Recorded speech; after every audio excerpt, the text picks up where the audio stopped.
அதாவது 2 நாளுக்கு முன்ன போலி மருந்து பிரச்சனை சம்பந்தமா ஊர்வலம் பண்ணாங்க. ஜோசாலின் பார்ட்டி விட்டார். அங்க இருந்த கோஷத்தை பார்த்தீங்க நீங்க. கோஷம் என்னன்னு சொன்னா, அதாவது போலி மருந்து தயாரித்து விற்பனை செய்த அந்த பிரச்சனையில் மேல நான் கண்டு காணாமல் இருக்கின்ற எதிர்கட்சிகள் எதிர்த்து கோஷம் போடலாம் என்ன அர்த்தம்? அது பாரதிய ஜனதா பிஜேபி. அப்ப அந்த போலி மருந்து வியாபாரிகளுக்கு ஆதரவு தானே.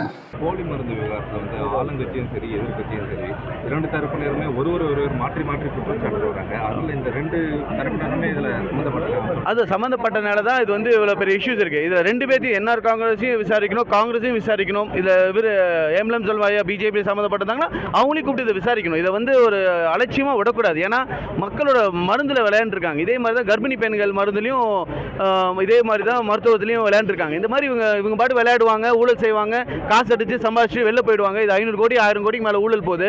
இதெல்லாம் யார் பதில் சொல்கிறது? பிஜேபி இதில் இன்வால்வ் இருக்கனால இது ஒரு கம்பைன்ட் இன்வெஸ்டிகேஷனாக பண்ணால் தான் இதில் ஒரு உண்மை வெளியே வரும். ஸோ அதுக்காக இது ஒரு combined investigation CBI including with இடி அது போக ஒரு ரிட்டையர்டு ஜட்ஜஸும் வச்சு ஒரு கம்பைன்ட் கமிட்டியாக செஞ்சு விசாரிச்சா இன்னும் பெட்டராக இருக்குங்கிறது என்னோட ஃபீலிங்.